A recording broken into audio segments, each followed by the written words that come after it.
핫한 이슈를 전문가에게 묻습니다. 이슈콜입니다. 넷플릭스 요리 서바이벌 프로그램 흑백 요리사의 인기가 날이 갈수록 고공행진입니다. 지난 8일에 종영이 됐지만 그 열풍은 식을 줄을 모르고 있는데요. 한 식당 예약 앱에 따르면 지난 10일 오전 10시 기준 이 우승자인 일명 나폴리 마피아 권성준 셰프가 운영하는 식당에 무려 11만 명이 몰리면서 앱이 수십 분간 마비가 되기도 했습니다. 특히 방송 이후에 출연한 셰프들 식당 검색량은 전주 대비 74배, 식당 저장 수는 1,884%가 급증했습니다. 평균 예약 증가율도 약 148% 늘고 이 가운데 예약 건수가 가장 크게 늘어난 식당은 무려 4,937.5%의 예약 증가율을 보였습니다. 이 같은 돌풍은 외식업계를 뛰어넘어서 다양한 산업까지 휘몰아치고 있습니다. CU는 프로그램 경연에서 1위를 한 권성준 셰프의 밤 티라미수컵 사전 예약을 진행해서 20분 만에 2만 개를 완판했습니다. 그리고 GS25는 이모카세 1호와 철가방 요리사 등과 협업을 해서 편수저 시리즈 출시를 계획하기도 했는데요. 이 밖에 다른 편의점, 이커머스, 국내 최대 포털 네이버, 그리고 중고거래 플랫폼 당근 등도 이 열풍에 뛰어든 상황입니다. 흑백 요리사가 불러온 식도락 전쟁을 하재근 평론가와 살펴보도록 하겠습니다. 평론가님 나와 계시죠? 네, 안녕하세요. 네, 안녕하십니까? 흑백 요리사 종영에도 그 인기와 파급 효과는 오히려 더 확산하는 모양새입니다. 열풍이 짧게 끝날 것 같지는 않은데 어떻게 보세요?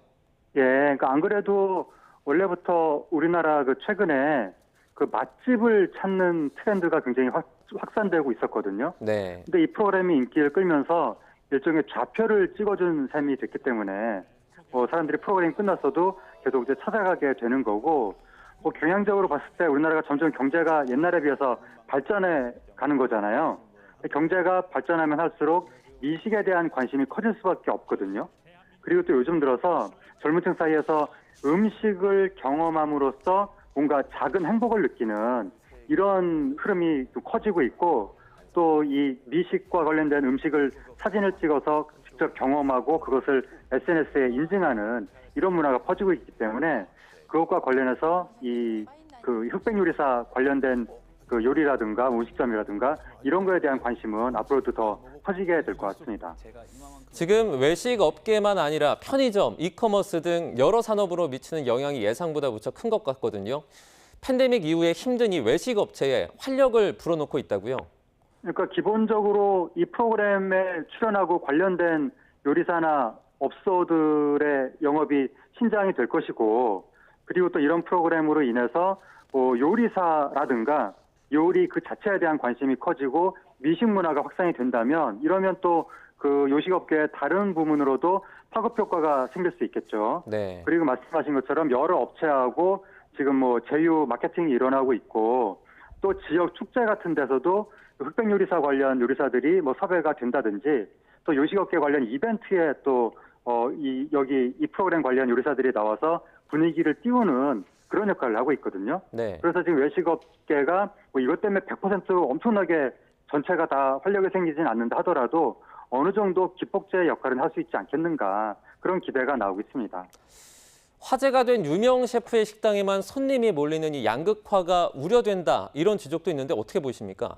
아무래도 방금 말씀드린 것처럼 이게 외식업계가 좋은 영향을 받는다고 하더라도 출연자 내지는 연관 업체 중심으로 쏠릴 수밖에 없거든요. 네. 그래서 이렇게 또 그쪽에서 막 즐거운 비명을 지를수록 소외된 쪽에서는 더 상대적 박탈감을 느낄 수 있는데, 다만 이런 프로그램으로 인해서 요리 자체에 대한 관심이 커지고 미식 문화가 확산이 되면 다른 업계에도 조금 이렇게 간접적으로나마 좋은 영향이 미칠 수가 있고, 그리고 또 이제 소비자들이 너무 과도한 쏠림이나 승자 독식 현상은 좋지 않다는 걸 스스로 인지하고 너무 이렇게 한쪽으로만 쏠리는 이런 거는 스스로 자제할 필요도 있어 보입니다.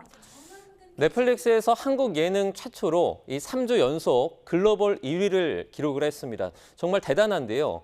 해외에서도 인기라 외신들도 좀 주목을 하고 있는데 한류 콘텐츠로서 가치가 있다, 이렇게 볼 수 있겠죠? 매우 큰 가치가 있죠. 이게 예능 프로그램이잖아요. 원래 예능 프로그램은 다른 나라 거를 잘 안 보거든요. 그러니까 우리나라가 헐리우드 콘텐츠를 굉장히 좋아하지만 헐리우드 영화나 드라마를 보는 거지 헐리우드 그 미국의 예능 프로그램을 찾아보는 경우는 거의 없거든요. 그러니까 그 정도로 외국의 예능 프로그램은 잘 안 보는 게 인지상정인데 그 속에서 이 프로그램이 그 넷플릭스 비영어 세계 프로그램 순위 1위에까지 올랐다는 것은 엄청난 주목을 받았다는 얘기고 또 외신에서도 이 프로그램에 굉장히 주목을 하고 그런 속에서 이 프로그램을 통해서 한국의 음식 문화가 굉장히 널리 해외에 알려질 수 있다. 그러니까 물론 이 프로그램 안에 한식만 나온 건 아니고 뭐 중식, 일식, 양식 다 나오긴 했지만 그런 속에서 한식도 나오긴 했으니까 뭐 한식에 대한 지식도 외국에 많이 퍼질 수 있고 또 외국인이 봤을 때 한국에 저런 음식 문화가 있고 저런 요리사들이 있구나 저렇게 막 음식에 진심이구나 이런 인식도 생기면서 이게 또 한국 자체에 대한 관심이나 한국 문화에 대한 관심으로 이어질 수 있고 관광으로도 이어질 수 있다 보니까 이 프로그램의 한류 콘텐츠로서의 가치는 상당히 큰 것 같습니다. 네. 일각에서는 인기 과열을 우려하는 목소리도 있습니다. 선이 넘는 안표 행위에 또 인기 상품을 선점해서 2배 가격에 되파는 진풍경까지 벌어지고 있는데요. 흥행이 롱런하기 위해서는 이렇게 시장 질서를 어지럽히는 행위는 삼가야 하지 않습니까? 예, 항상 문제가 과열인데요.